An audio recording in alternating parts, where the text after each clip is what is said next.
So hey guys, welcome back to my channel. और जैसे कि आपको पता होगा कि मैं डे बाय डे करके आपका डीपीपी का सेशन ले रहा हूँ, ठीक ना। तो डीपीपी में बेसिकली बहुत सारा मैं चीज़ें आप लेके आ रहा हूँ। तो प्लीज़ मुझे भी सपोर्ट करना है कि मुझे भी अच्छा लगे और भी ज़्यादा ज़्यादा मैं वीडियो बना सकूँ। तो ये वीडियो टेक्निकल इंग्लिश के ऊपर मैं बनाने वाला हूँ, जो कि डीपीपी रहेगा।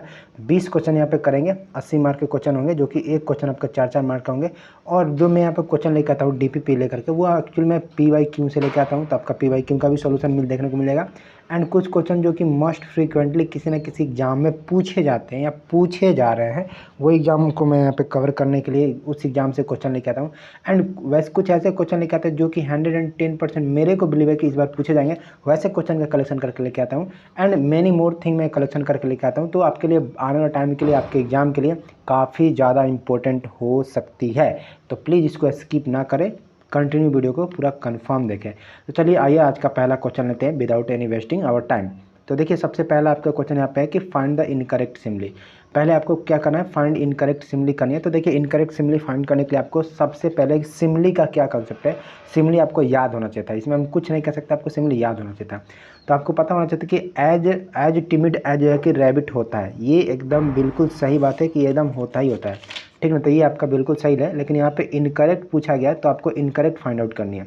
एज वाइट एज घोस्ट भी होता है, ये भी बिल्कुल सही बात है, ठीक ना। एंड उसके बाद से देखिए, यहाँ पे एज वाइट एज स्वीट भी होता है। ये भी बहुत लोगों को कन्फ्यूजन सा लगता है कि एज वाइट एज केवल घोस्ट होता है, एज वाइट एज स्वीट नहीं होता है। तो काफ़ी लोग ये गलत कर लेते हैं, बट आप जान लीजिए कि एज वाइट एज स्वीट भी होता है। And as stupid as ox नहीं होता है, ठीक ना। जो यहाँ पे एस लिखा हुआ है, ASS मतलब कि गधा। तो a as stupid as study as ass नहीं होता है, एज स्टडी एन जो होता है वो आपका पास ऑक्स होता है, ठीक ना। तो ये आपका इनकरेक्ट यहाँ पे सिमिली देखा था। तो आपका ऑप्शन नंबर ये जो सही हो जाएगा, ये option number D is your right answer, ठीक है। क्योंकि यहाँ पे इनकरेक्ट पूछा गया था, तो इनकरेक्ट एक यही है, यहाँ पे एस नहीं होती है, यहाँ पे एक्चुअल में ओक्स होती है, ठीक ना, ऑक्स होती है। तो ये आपको ध्यान में रखना पड़ेगा, तभी आप इस क्वेश्चन को कर पाओगे। देखिए, अब आपको एक साथ यहाँ पे कितने सारे सिमली मिल गए हुए, 4-5 सिमली आपको देखने को मिल गए होंगे। तो इस तरीके से आप क्वेश्चन को करोगे तो काफ़ी अच्छे से आपका सिमली भी हो जाएगा। और यहाँ पे सिमली का हम 5-6 क्वेश्चन लेने वाले हैं, तो काफ़ी अच्छा आपका सिमली यहाँ पे आज के सेशन में आपको देखने को मिल जाएगा। तो चलिए हम बात करते हैं दूसरे नंबर क्वेश्चन पे। दूसरे नंबर क्वेश्चन देखिए क्या करा है कि फाइंड यहाँ पे इनकरेक्ट सिमली। यहाँ भी आपको इनकरेक्ट सिमली पूछा गया है। और यहाँ पे देखिए कि एज ब्लेड एज ब्लाइंड यहाँ पे एज ब्लेड एज आपको कुट दिया गया है, ठीक ना। एज ब्लेड एज एक्चुअल में कुट, ये बिल्कुल आपका सही जवाब है, ठीक ना। एज बिग एज बस, ये भी बिल्कुल सही जवाब। देखिए, यहाँ पे भी काफ़ी सारे लोग कंफ्यूज करते हैं कि एज बिग एज एलिफेंट याद कर लेते हैं, एज बिग एज एलिफेंट याद करते हैं, लेकिन एज बिग एज बस भी होता ही है, ये भी ध्यान रखिए। And as big as elephant भी होती है, तो दोनों चीज़ें होती है। कभी कभी एक ही सिमली का 2-3 चीज़ों से कंपेरिजन होती है, तो दोनों तीनों चारों चीज़ें जितने भी होते हैं सबको याद रखा करो आप लोग। एज बिग एज बस भी होती है, एज बिग एज एलिफेंट भी होती है। एंड यहाँ पे देखिए, सिमली का मतलब ये नहीं होता कि केवल और केवल एज लगा करके चीज़ों को कंपेयर करेंगे। देखिए, यहाँ पे एज लगा हुआ है, यहाँ पे एज लगा हुआ है, यहाँ पे एज लगा हुआ है। सिमली का मतलब ये भी होता है कि हम अलाइक या लाइक भी लगा करके कंपेयर कर सकते हैं। देखिए, यहाँ पे लिखा हुआ है कि as alike as 2 peas in a pod, ये भी बिल्कुल सही जवाब है आपका, ये भी इनकरेक्ट नहीं है। तो यहाँ पे क्या है कि ऑल करेक्ट है, तो ऑप्शन नंबर एक, जो ऑप्शन नंबर यहाँ पे ई है, जो कि ऑल करेक्ट, तो ये आपका बिल्कुल सही। देखिए, यहाँ पे पूछा गया था आपसे इनकरेक्ट, लेकिन यहाँ पे सारे के सारे करेक्ट थे, तो एक ऑप्शन मैंने जोड़े थे कि ऑल करेक्ट, तो ये आपका साथ क्या हो जाएगा, ऑल करेक्ट। मैंने इस तरीके से इसलिए दिया था कि काफ़ी सारे लोग या तो बी को टिक करते या तो डी को टिक करते, लेकिन जो दोनों ये बिल्कुल सही जवाब था। तो आपका जो राइट आंसर हो जाएगा वो ऑप्शन नंबर ई हो जाएगा कि ऑल आर करेक्ट था, ठीक है। तो इस तरीके से मैं चीज़ों को डिजाइन कर देगा, कितना मस्त आपको लगा होगा ये सिमली। आइए अब हम नेक्स्ट सिमली पर बात करते हैं, जो कि क्वेश्चन नंबर 3 में आपसे पूछा गया कि फाइंड द इनकरेक्ट सिमली। यहाँ भी इनकरेक्ट सिमली पूछा गया। यहाँ पे देखिए क्या दिया गया, एज सोलोनेटरी एज अ टब, ये भी बिल्कुल सही बात है, एकदम बिल्कुल सही बात है, ये भी आपका होता ही होता है। एंड यहाँ पे देखिए एज टफ एज नेल, देखिए आप में से काफ़ी सारे लोग पढ़े होंगे कि एज टफ एज नेल होता है, लेकिन ध्यान दीजिएगा ये नेल नहीं होता है। एक्चुअल में यहाँ पे जो स्पेलिंग होती है ना, NAILS होती है, मतलब कि नेल ना केवल वर्ड, नेल नाम की कोई टर्म नहीं है। एक्चुअली में जब सिमली का कंपेरिजन करो तो आपको प्लुरल लेनी होती है नेल की, तो यहाँ पे एज टफ एज आपको नेल्स लिखने पड़ेंगे, तभी आप इसको करेक्ट कर पाओगे, अन्यथा यही आपका गलत हो जाएगा। तो आपका राइट आंसर क्या हो जाएगा, ऑप्शन नंबर बी जो right answer, as from this question, as and as pure as snow, ये भी बिल्कुल सही है। एज साइलेंट एज ग्रेव, ये भी बिल्कुल सही है। ऑल करेक्ट, ऑल करेक्ट भी आप टिक कर सकते थे अगर इस क्वेश्चन का आंसर देखोगे तो, लेकिन ऑल करेक्ट यहाँ पे नहीं है, क्योंकि एक यहाँ पे नेल में नहीं, नेल्स होती है एक्चुअली में। तो मैंने एक छोटे से एस पे ना यहाँ पे चीज़ों को बस आपको यहाँ पे ट्विस्ट ला दिया था, बस केवल एक एस को पकड़ना था और आपका ट्विस्ट खत्म था। तो काफ़ी सारे लोगों ने जब इसको टेस्ट अटैम्प्ट किया था तो एज यहाँ पे इस पर आपको जो टिक आंसर देखे होंगे तो आपको लग रहा हो कि गलत है, लेकिन एक्चुअल में जो आपने कंसेप्ट यहाँ पे एस वाला जो भूल रहे थे फंडा, देखिए यहाँ पे एस एक्चुअल में नहीं है। तो ये आप कब याद करोगे, एक छोटे से टर्म पे आपको घुमाने की मैं कोशिश कर रहा हूँ, ठीक ना। तो इसका राइट आंसर क्या था आपका, ऑप्शन नंबर बी था। आई होप कि क्लियर हो गया होगा, ठीक है। और आइए अब नेक्स्ट बात करते हैं चौथे नंबर के सिमली पर, ठीक है। यहाँ पे देखिए सिमली काफ़ी मस्त है, आपको यहाँ पे फाइंड करना है इनकरेक्ट सिमली को। As cheap as a smile, ये भी बिल्कुल सही है। एज चीप एज एकदम स्माइल सही होना चाहिए था, एकदम बिल्कुल सही है ये, इसमें कोई गलती नहीं है। And as spineless as a jelly fish, ये भी बिल्कुल एकदम बिल्कुल एकदम सही है, ये भी एकदम सिमली करेक्ट है। And as fit as a fiddle लिखा हुआ है, as fit as a fiddle, ये भी सही है, एकदम फिट एज ए फिंडल होना ही चाहिए था, एकदम होता भी है। एंड यहाँ पे देखिए एज मेड एज हेटर लिखा हुआ है, ये यहीं पे मैंने आपको ट्विस्टिंग लगा दिए थे।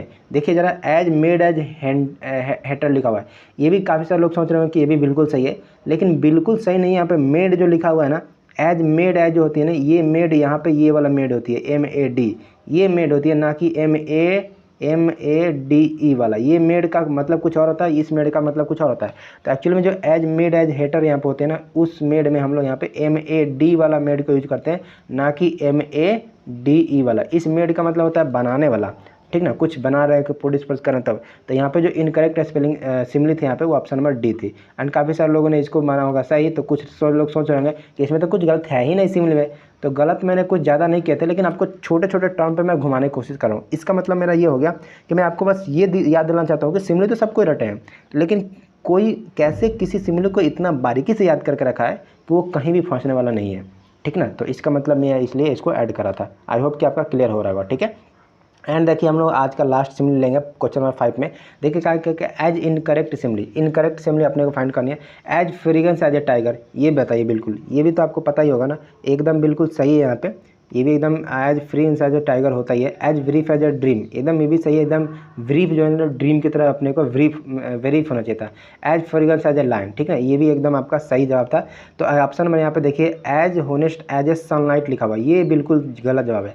एज होनेस्ट एज पता है आपको क्या होना चाहिए था, एज होनेस्ट एज एक्चुअल में जो होता है वो आपका डेज होता है, डे होता है एक्चुअल में, यहाँ पे एस भी नहीं आती है, केवल डे होती है, ठीक ना।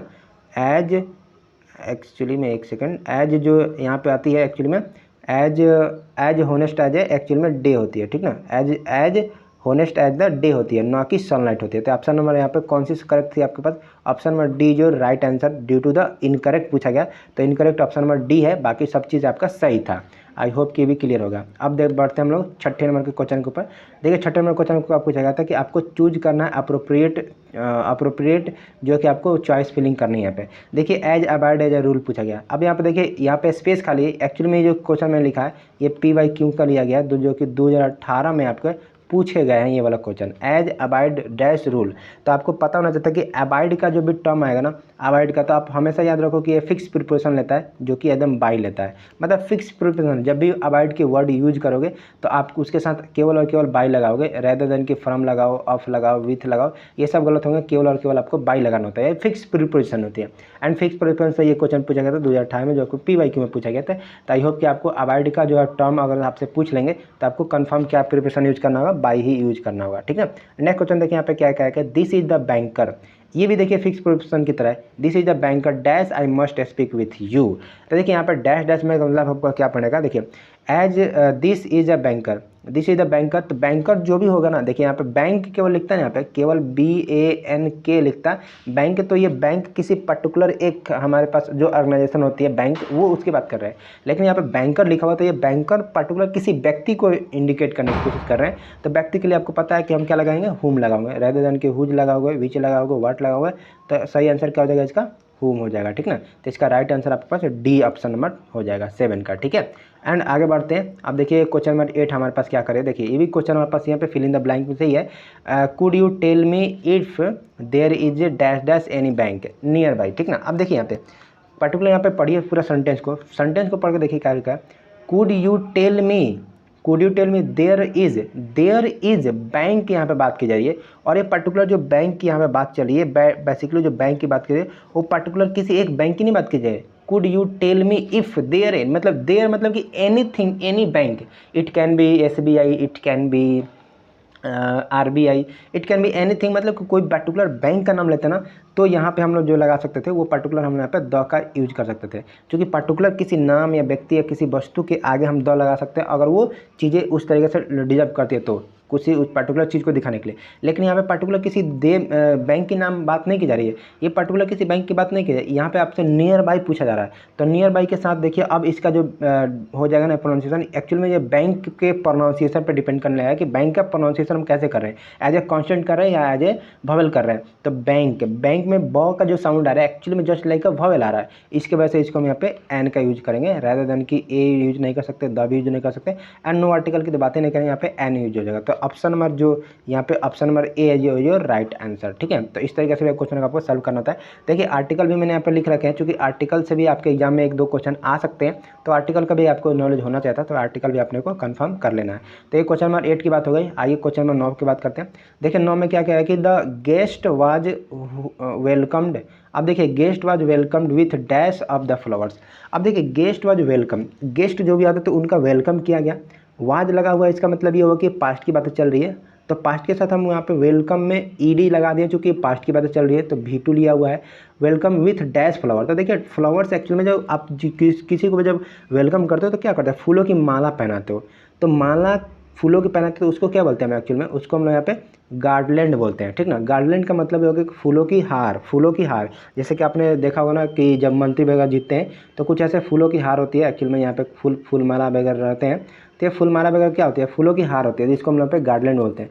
ट्रू भी नहीं बोल सकते, बंडल तो बोल नहीं सकते, बंडल तो किसी चीज़ का थोक होता है एक्चुअली, एंड बंच भी नहीं बोल सकते, बंच तो बहुत सारी चीज़ों को मिला करके बोलती है, तो एक्चुअली जो फूलों की माला होती है वो आपको गार्डन को बोलते हैं। तो यहाँ पे गार्डलैंड इज योर राइट आंसर, तो option number C is your right answer, ठीक है। तो यहाँ पे काफ़ी अच्छा ये मतलब एक वर्ड चूज करने बोला गया था, जो कि मतलब अच्छा है, आपको इस तरीके से चीज़ों को भी पता होना चाहिए था।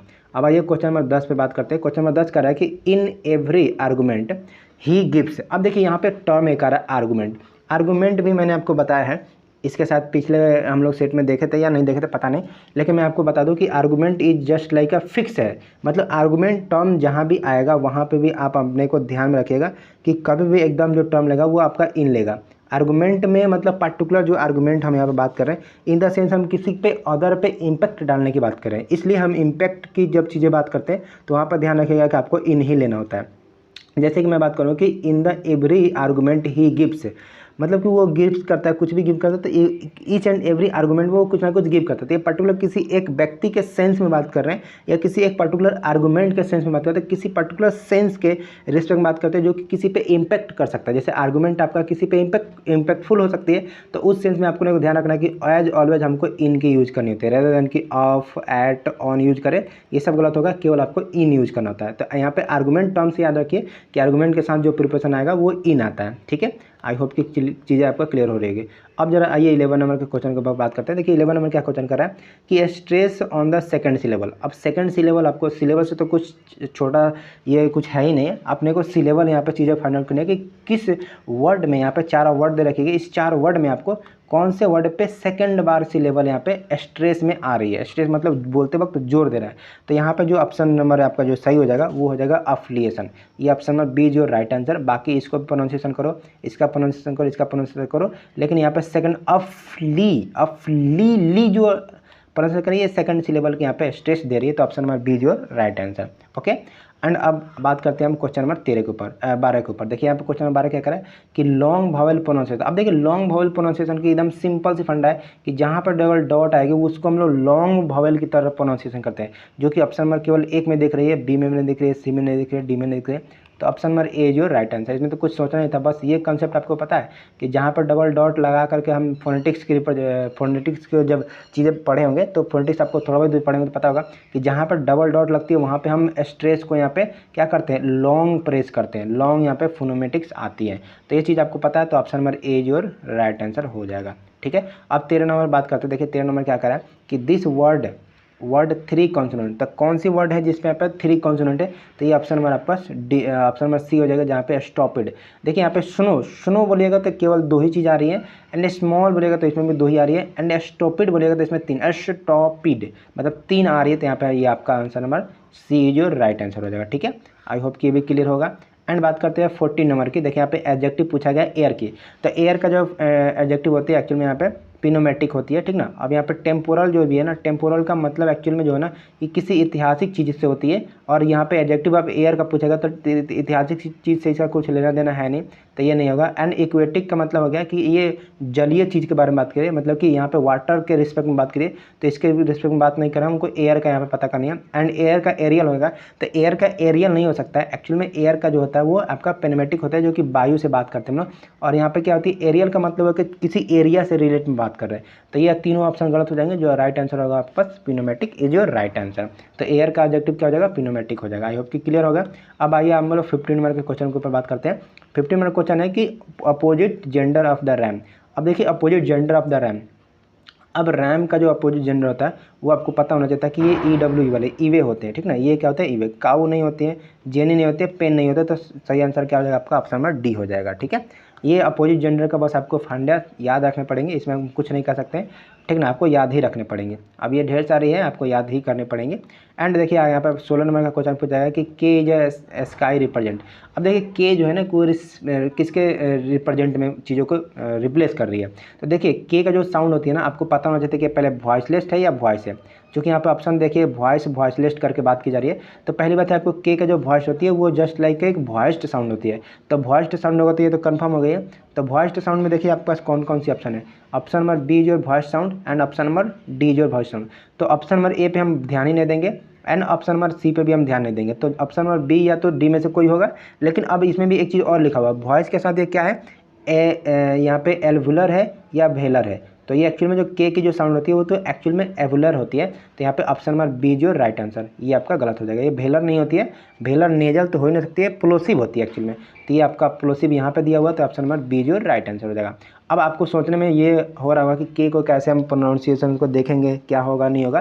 तो ये मैंने फोनेटिक्स बताया है, तो फोनेटिक्स का भी वीडियो मेरा यूट्यूब पे अवेलेबल होगा, आप जा करके देख लेना। काफ़ी अच्छे से फोनेटिक्स को कवर करा है, तो वहाँ से आप चीज़ों को कंफर्म कर सकते हो कि आपका फोनेटिक्स में भी 2 या 3 मार्क के क्वेश्चन आते हैं। तो फोनेटिक्स में 2-3 मार्क का क्वेश्चन कर सकते हो।